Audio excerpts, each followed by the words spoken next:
আমাদের জানতে হবে। আর সেই ম্যানুফ্যাকচারটা জানানোর জন্য আমাদের উপরে একটা না হেডার লাগাতে হবে। হেডার লাগাতে হবে, তো হেডার কিভাবে লাগাতে হয় সেটাও আমরা একটু জেনে নিই। হেডার লাগাতে গেলে দেখো আমাদের না সবার প্রথমে কি করতে হয়, তিনটে সেলকে না, ধরো এখানটায় তো তিনটে ফিল্ড আছে, তাই তিনটে সেলই বাই ডিফল্ট হবে। এই তিনটে সেলকে ধরে আমরা মার্জান সেন্টার করে দেব। মার্জান সেন্টার কি করে জানো তো,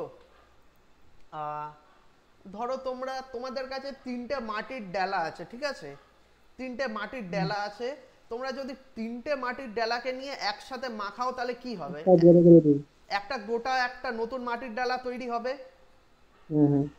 সেরকমই না, আমরা এই তিনটেকে যদি সিলেক্ট করে মার্জান সেন্টার করে দিই তাহলে কি হবে জানো তো, একটা সেল তৈরি হয়ে যাবে। এই তিনটেকে মিলে একটা গোটা সেল তৈরি হবে। কিন্তু ঠিক যেরকম আমরা তিনটে মাটির ডলাকে যদি একসাথে পাকিয়ে দিই তাহলে একটা বড় মাটির ডলা তৈরি হয়, সেরকম তিনটে সেলকে আমরা মার্জান সেন্টার করে দিলে একটা বড় সেল তৈরি হয়। বা আমরা যে কটা সেলকে মার্জান সেন্টার করতে চাই আমরা করতে পারি, কিন্তু আমাদের কোনো লিমিটেশন নেই। আমরা চাইলে 5টা 6টা 100টা সেলকেও মার্জান সেন্টার করে একটা বড় সেল তৈরি করতেই পারি আমাদের প্রয়োজন হিসেবে। তো চলো আমি এখানটায় দিয়ে দিই, এখানে কার ডেটা, ধরো কোন ম্যানুফ্যাকচার দিতে পারি, ধরো এটা ধরে নাও হিন্দুস্তান ইউনিলিভারের প্রোডাক্ট এরা সেল করছে। তোমরা হিন্দুস্তান ইউনিলিভারকে চেনো তো? নাম শুনি। হিন্দুস্তান ইউনিলিভার যেরকম আমাদের, ধরে নাও না তুমি প্যান্টিন বলে যে শ্যাম্পুটা আছে না আমাদের, প্যান্টিন যারা বানায়, দেখবে পেছন দিকে দেখতে পেলে না, দেখবে তুমি এইরকম একটা ইউ বলে লেখা থাকে, ইউ বলে দেখবে সবসময় একটা ক্যাপিটাল লেটারে ইউ লেখা থাকে। ওই ইউ সাইনটার মানেই কিন্তু ওটা হিন্দুস্তান ইউনিলিভারের বানানো জিনিস। তো ঠিক আছে, আমরা ওই টপিকে যাচ্ছি না, আমি জাস্ট এখানে ম্যানুফ্যাকচারের নাম দিয়ে দিচ্ছি, হিন্দুস্তান ইউনিলিভার, ঠিক আছে। তো হিন্দুস্তান ইউনিলিভার দিয়ে দিলাম। এবার এখানটায় আমাকে একটুখানি টেক্সটটাকে বোল্ড করতে হবে, আমি একটু বোল্ডও করে দিই, একটাই তো ক্লিকের ব্যাপার। এবার ধরো আমি সেলটাকে আবার ফরম্যাট করতে চাই, পুরো সেলটাকে কি করে ফরম্যাট করব, আমি এই ফরম্যাটে ফেলতে চাই। তো এই ফরম্যাটে ফেলতে গেলে আমি ফরম্যাট প্রিন্টার দিয়ে ফেলে দিতে পারি। এবার ফরম্যাট প্রিন্টার দিয়ে ফেললাম, দেখো এটা কেটে গেল। কেন কেটে গেল এটা কি তুমি বলতে পারবে? কেন কেটে গেল, এর পেছনে কারণ কি?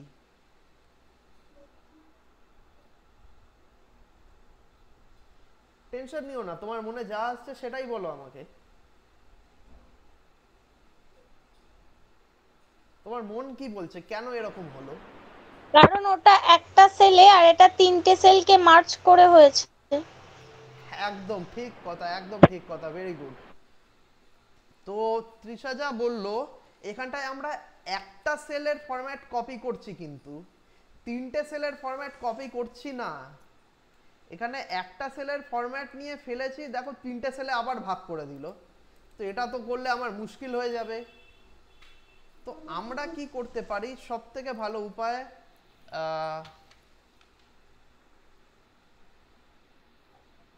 তাহলে তিনটে নিতে হবে। 1 মিনিট দাঁড়াও, এটাকে না আমরা বরঞ্চ সব থেকে ভালো সিলেক্ট করে নিয়ে এখানটায় ফেলেই দিই একবার, তারপরে আবার মার্জান সেন্টার করে দিই, তাহলে আমাদের আবার আগের মতো হয়ে গেল, বেশি খাটতেও হলো না, মানে একটু কমপ্লেক্স ওয়েতে চলে গেলাম। যাক ঠিক আছে, আশা করি তোমরা বুঝতে পেরেছো, কোনো অসুবিধা নেই, এটাই করতেই পারো তোমরা। তো আমরা একটু বোল্ডও করে দিই লেখাটাকে, দেখতেও ভাল লাগবে, ঠিক আছে। তো এত দূর অবধি তো ঠিকঠাক ভাবে হয়েই গেল। এবার দেখো অনেক ক্ষেত্রে না আমরা যখন টেক্সট লিখি না, ধরো এখানটায় লিখছি, তৃষা নামটায় লিখছি, TRISH, তৃষা প্রামাণিক, তৃষা প্রামাণিক, ঠিক আছে। এবার দেখো এই লেখাটা না আমার সেলের বাইরে চলে গেছে, তো এই লেখাটাকে কিভাবে ঠিক করতে হয় আমরা তো নিশ্চয়ই জানি। তো কিভাবে করবো একটুখানি বলো আমাকে। এফ এর উপর এক এক করে বলো, নাহলে বুঝতে অসুবিধা হয়। সেল লেন্থটা বাড়িয়ে দিন, নাহলে ডবল ক্লিক করুন। একদম ঠিক। এবার এটা তো আমার একটা উপায় হয়ে গেল, তৃষা প্রামাণিককে ঠিক করে দিলাম আমি। এবার আমার আরেকটা উপায় কি এটাকে ঠিক করার, আমি যদি ছোট করে দিই, ধরো আমাকে বলে দিল ডবল ক্লিক করেও না বা একটুখানি ড্র্যাগ করেও আমি ঠিক করতে চাই না, তাও সেলের মধ্যে ফিট করাতে চাই, কি করে র্যাপ ফিট টেক্সট করুন। একদম ঠিক। তো অটো র্যাপ, ফিট কালার। না না না, এটা হচ্ছে কি তোমাকে র্যাপ টেক্সট করতে হবে। র্যাপ ও টেক্সট, হ্যাঁ, র্যাপ টেক্সট কি করে জানো তো? র্যাপ টেক্সট অ্যাকচুয়ালি যে টেক্সট গুলো না আমরা লেখাটাকে উপর নিচ করে দেবো। বুঝতে পারছি না কিছু কি তুমি বলছো।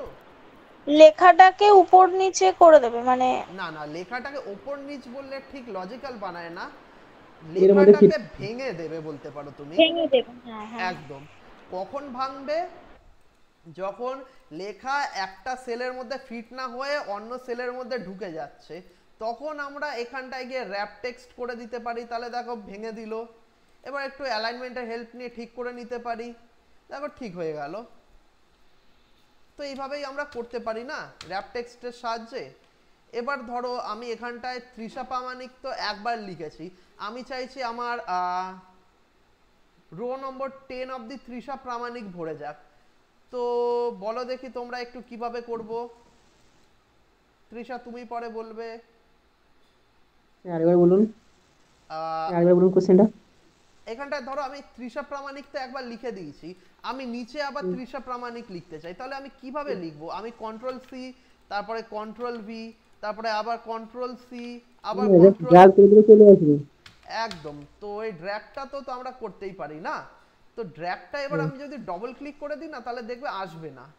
এর কারণ কি জানো তো? কারণ একটাই, কারণ আমরা এই ডেটা রেঞ্জের মধ্যে না আমরা লিখিনি এটাকে, আমরা ডেটা রেঞ্জের মধ্যে লিখে দিলে 6 নম্বর অবধি চলে আসতো। তো আমাদের ডিমান্ড কি ছিল, আমি 10 অবধি টানতে চাই, তো আমি 10 অবধি টেনে দিতে পারি খুব সহজেই। 10 অবধি টেনে দিলে দেখো পুরো একদম ওপর থেকে নিচ অবধি এসে গেল। কিন্তু এটাকে কি বলে জানো তো? এটাকে ফিল সিরিজ বলে থাকে বেসিক্যালি। ফিল সিরিজের হেল্প নিয়ে আমরা এগুলো করে থাকি। তো আমরা কি করব, এবার এটাকে ডিলিট করতে চাই, তো ডিলিট করার জন্য আমার তো একটু কারসার দিয়ে সিলেক্ট করে আমরা এখানে করেই দিতে পারি। বা ধরো আমি একটুখানি এটাকে ছোট করে দিই, আর এখানটায় ধরে নাও আমি লেখাটাকে না একটু বড় করে দিই, ধরো 500টা তৃষা প্রামাণিক বলে লেখা আছে। এবার আমাকে ডিলিট করতে হবে, এবার বলো তো আমরা কিভাবে ডিলিট করব? ডিলিট তো আমরা খুব সহজেই জানি, সিলেকশন করে ডিলিট টিপে দিলে ডিলিট হয়ে যায়। কিন্তু এই যে আমি মাউস দিয়ে সিলেক্ট করতে থাকবো না, তো সিলেক্ট করছি এখানটায় 500টা অবধি আছে, তাও ঠিক আছে, 500টা ডেটা আছে, ঠিক আছে, আমি টেনে নিতে পারবো। কখনো যদি আমাকে পুরো একদম এক্সেল শিটে, ধরো এখানে অনেক লোকের নাম আছে, এখানটায় যদি 10 লাখের মতো ডেটা দিয়ে দেয়, তাহলে তো আমার পক্ষে মুশকিল হয়ে যাবে না। তখন আমরা কি করতে পারি? তখন আমরা আমাদের শর্টকাট কিজের হেল্প নেব, শর্টকাট কিজের হেল্প নিয়ে সিলেক্ট করব। কিভাবে করব একটুখানি বলো আমাকে, তোমরা কি জানো? মানে কন্ট্রোল প্লাস এ। না, কন্ট্রোল প্লাস এ করলে তো শুধু এই সেলটা সিলেক্ট হয়ে যাচ্ছে। ধরো তোমাকে কখনো বলে দিল যে আমি চাইছি কন্ট্রোল প্লাস এ নয়, ধরো শুধু তৃষা প্রামাণিক অবধি যত দূর আছে না, বা ধরে নাও এখানটায় আমি মাঝখানে একটা গ্যাপও দিয়ে দিচ্ছি তোমার সুবিধার জন্য। কন্ট্রোল জেড মার লিখবো কি স্যার? না না, দাঁড়াও দাঁড়াও, আমি বলছি তোমাকে, কন্ট্রোল জেড করলে আনডু হয়ে যাবে, আনডু করতে বলিনি আমি, আমি বলেছি ডিলিট করতে। তো দেখো আমি এখানটায় যখনই একটা মাঝখানে গ্যাপ দিয়ে দেবো না, তখন কন্ট্রোল প্লাস এ করলে কিন্তু দেখো কত দূর অবধি সিলেক্ট হচ্ছে, যা যেখানটায় গ্যাপ দিয়েছি তার আগে অবধি কিন্তু সিলেক্ট হচ্ছে, তার পরের গুলো সিলেক্ট হচ্ছে না। তাহলে তো আমার ক্ষেত্রে মুশকিল হয়ে যাবে না। তো আমি কি করতে পারি, কন্ট্রোল শিফট একসাথে চিপবো, ঠিক আছে? কন্ট্রোল শিফট একসাথে চিপে আমাদের অ্যারো কিজ থাকে কিবোর্ডের মধ্যে, জানো তো? ডান দিকে আমাদের যেখানটায় কন্ট্রোল শিফট এন্টার বাটন থাকে না, তার ঠিক একটু নিচের দিকে দেখলে দেখতে পাবে up arrow, down arrow, left arrow, right arrow আছে। তো এগুলোর আমাদের ইউজটা জানতে হবে। কন্ট্রোল শিফট রাইট অ্যারো কি করে? কন্ট্রোল শিফট রাইট অ্যারো করলে পুরো একদম যতগুলো কলম আছে সব সিলেক্ট করে নিল। এবার কন্ট্রোল শিফট রাইট অ্যারো তো করে দিয়েছি, এবার কন্ট্রোল শিফট ডাউন অ্যারো করলে কি হবে?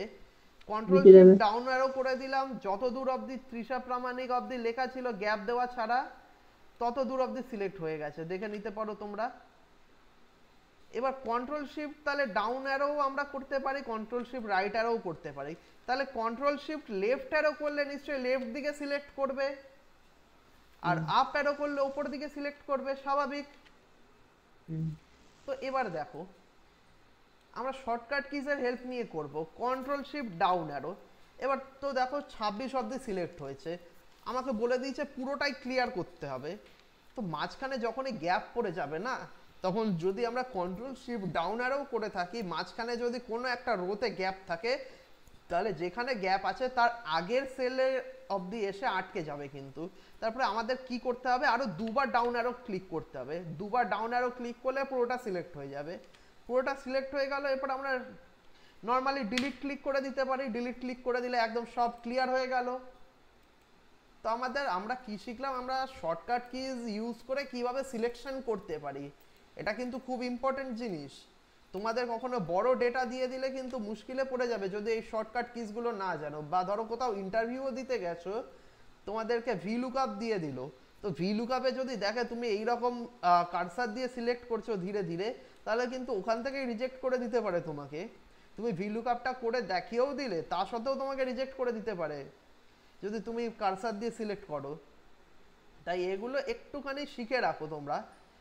আমি জানি তুমি ওই বেসিকও জানো তোমরা, কিন্তু এগুলোকে একটুখানি ভালো করে শিখে রাখো, না হলে মুশকিল হবে কিন্তু পরবর্তীকালে গিয়ে। কারণ আমরা বড় ডেটাতে যখন কাজ করবো এই শর্টকাট কিজের হেল্প অনেক নেব, ঠিক আছে? তো এত দূর অবধি তো আমাদের ক্লিয়ার আছে আশা করি। স্যার ওখানে একটা প্রশ্ন ছিল, হ্যাঁ হ্যাঁ বলো। বলছি মিডিলের কোনো রেঞ্জ যদি স্টার্ট করতে চাই কিভাবে করব? বুঝতে পারলাম না, একটু ক্লিয়ারলি বলবে? সাপোজ 1 থেকে 10 পর্যন্ত মানে নাম আছে, নাম লেখা আছে, আমি আমি 4 আমি 5 লিখে নিচ্ছি, দাঁড়াও দাঁড়াও। কি ধরে নাও, তোমার নামটা বলো আরেকবার। শিবনাথ। হ্যাঁ শিবনাথ না, শিবনাথ। হ্যাঁ। তোমার নাম লিখে নিলাম। এখান থেকে ধরো আমি, আচ্ছা এই সেলটা ফরম্যাট করা আছে, এটাকে আমি একটুখানি আনফরম্যাট করে দিই। তুমি বলছো এখান থেকে 10টা অবধি লেখা আছে, তোমাকে ডিমান্ড করেছে 8 অবধি ডিলিট করো, তুমি তাই বলতে চাইছো তো? ধরো 4 থেকে 8 পর্যন্ত সেট করব। 4 থেকে 8 অবধি সেট করতে চাইছো তো? তো এর জন্য হ্যাঁ। শর্টকাট কি আছে কিন্তু, কিভাবে করব আমরা? 4 থেকে আমরা করব তো 4 নম্বর রোতে গিয়ে ক্লিক করব, যেখানটা টেক্সট আছে কলমে সেই কলমটায়, আর রো নাম্বারে গিয়ে ক্লিক করব। তারপরে কি করব জানো তো, আমরা কন্ট্রোল শিফট দিয়ে সিলেকশন তো শিখলাম, এবার শুধু শিফট দিয়ে কি করে সিলেক্ট করতে হয় সেটা শিখবো। শিফট চিপে রেখে না, আমরা চাইলে এখানটায় ডাউন অ্যারো শিফট চিপে রেখে ডাউন অ্যারো ক্লিক করব। দেখো ডাউন অ্যারো ক্লিক করলে সিলেক্ট হয়ে গেল, কিন্তু রেঞ্জটা সিলেক্ট হলো কি হলো না? সিলেক্ট হয়ে গেল। এবার ডিলিট করে দিতে পারি। আমাদের শিফট দিয়ে ডাউন অ্যারো এটা বেসিক্যালি সব জায়গায় লাগে না, বেসিক্যালি সিলেকশনের জন্য control shift down arrow right অ্যারোই বেশি ইউজ হয়, ঠিক আছে? তাও যদি তোমার এটা অনেক বড় কথা হয় তখন? বড় ডেটা হলে তো তখন তো মুশকিলে পড়ে যাবে না, তখনই তো তোমাকে সেই আবার হেল্প নিতে হবে কন্ট্রোল শিফট ডাউন অ্যারোর পুরো সিলেক্ট করার জন্য। না না, সাপোজ বলছি ধরুন 5000 ডাটা আছে, আমাকে বললো 500 থেকে 2500, তখন আমি কি করব? 500 থেকে 2500 তোমাকে বলে দিল বলতে চাইছো তো? হ্যাঁ, সেক্ষেত্রে তো আমি এত ডাউন অ্যারো প্রেস করতে পারবো না। এইরকম করতে পারো। এই দেখো আমি এখানটায় তো 5000 তো তোমাকে টেনে দেখাতে গেলে অনেক টাইম লেগে যাবে, তখন দেখো না, আমি আমি জাস্ট এক্সাম্পল দেখো হিসেবে বললাম। দেখো দেখো দেখো আমি দেখাচ্ছি তোমাকে। ধরে নাও আমাকে বলে দিল 3 থেকে একটু আমি ডেটাটা বড় করে নিই তাহলে আরো ভালো হয়। ধরো আমাকে বলে দিল এর মধ্যে থেকে তুমি 1 থেকে আমাকে 5 থেকে 85 অবধি ডিলিট করে দেখাও। আমার কাছে একটা টাস্ক হয়ে যাবে। টাস্কটাকে কিভাবে কমপ্লিট করবো, একটু তো মুশকিল না? তখন শিফট ডাউন অ্যারো একবার চিপলে তো মুশকিল। তখন আমরা কি করব, শিফট চিপে নেব, ডাউন অ্যারোটাকে চিপে রাখবো, ঠিক আছে? ডাউন অ্যারোটাকে চিপে রাখলে দেখো অটোমেটিক সিলেক্ট হচ্ছে, দেখতে পাচ্ছো? তো আমরা যত দূর অবধি আছে সিলেক্ট করে নিলাম, তারপরে 85তে এসে ডিলিট ক্লিক করে দিলাম, হয়ে গেল। ক্লিয়ার আছে তোমার? ঠিক আছে, ঠিক আছে। কোনো যদি অসুবিধা হয় আমাকে কিন্তু বলো তুমি। ঠিক আছে, ঠিক আছে, বুঝতে পেরেছি। ওকে ওকে ঠিক আছে। তো চলো আমাদের নেক্সট টপিকের দিকে একটুখানি এগানো যাক। ওহো,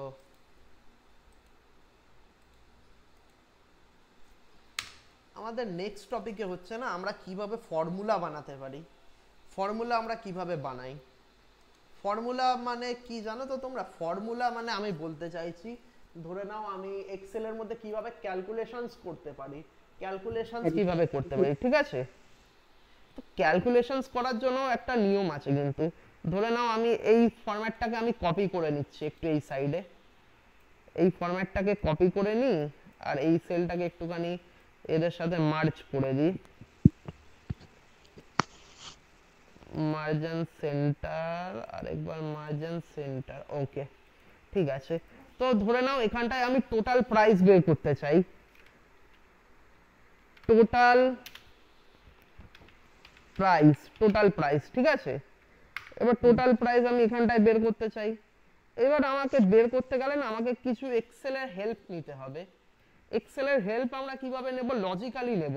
আমরা যেরকম ভাবে আমাদের খাতা কলমে ক্যালকুলেশন বা ক্যালকুলেটরে ক্যালকুলেশন করে থাকি না, প্লাস মাইনাস ডিভাইডেশন মাল্টিপ্লিকেশনের সাহায্যে, আমরা ঠিক সেভাবেই করব। কিন্তু এখানটায় প্লাস মাইনাস তো ঠিক আছে, আমরা প্লাস আর মাইনাস চিহ্ন পেয়ে যাচ্ছি, ডিভাইডেশন চিহ্ন আর মাল্টিপ্লিকেশন চিহ্ন তো আমরা এখানে পাই না, সেখানে তো আমরা মুশকিলে পড়ে যাই। তো তার পরিবর্তে আমরা কি ইউজ করতে পারি সেগুলোই আমরা শিখব। তো চলো করা যাক। আমাদের না কখনোই কোনো ফর্মুলা বা ফাংশন বা কখনো কোনো ম্যাথামেটিক্যাল এক্সপ্রেশন ইউজ করতে গেলে সব সময় না আমাদের ইকুয়াল টু দিয়ে স্টার্ট করতে হয়, ঠিক আছে? ইকুয়াল টু দিয়ে স্টার্ট করতে হয়। এবার দেখো আমাকে কি বলেছে, আইটেম কোয়ান্টিটি দিয়ে দিয়েছে, আইটেম প্রাইস দিয়ে দিয়েছে। এবার আইটেম কোয়ান্টিটি 10টা আইটেম আছে আর আইটেম প্রাইস 20 টাকা করে, তাহলে এর টোটাল কিভাবে বের করব আমি? একটুখানি আমাকে বলো। গুণ করে বের করব। তো আমাকে প্রথমে কি করতে হবে? প্রথমে আইটেম কোয়ান্টিটি সিলেক্ট করতে হবে, তারপরে গুণ চিহ্ন দিতে হবে। এবার এখানে তো আমার কাছে মুশকিল হয়ে যাচ্ছে, এখানে তো আমার কাছে গুণ চিহ্ন নেই। আচ্ছা, স্টার সাইন আছে বা অ্যাস্টেরিস্ক। হ্যাঁ, তো আমার বলার কথা হচ্ছে এখানে আমরা গুণ চিহ্ন নেই, এর বদলে আমরা কিন্তু অ্যাস্ট্রিককেও ইউজে নিতে পারি। অ্যাস্ট্রিকও কিন্তু মাল্টিপ্লিকেশনই করে আমাদের এক্সেল এর মধ্যে। তো অ্যাস্ট্রিক দিয়ে দিলাম, দেখো আমাদের সিলেকশনটা এখানে বন্ধ হয়ে গেল কিন্তু। তারপরে বলছে আমাকে নেক্সট সেল সিলেক্ট করতে। নেক্সট কি সেল সিলেক্ট করব? আমার আইটেম প্রাইসটা নিশ্চয়ই সিলেক্ট করব। আইটেম প্রাইসটা সিলেক্ট করে নিলাম, এন্টার করে দিলাম, তো বেরিয়ে গেল খুব সহজে। দেখো 200 টোটাল প্রাইস, খুব সহজেই বেরিয়ে গেল। সেরকম ভাবে স্টোর 2 স্টোর 3ও আমাকে বের করতে হবে।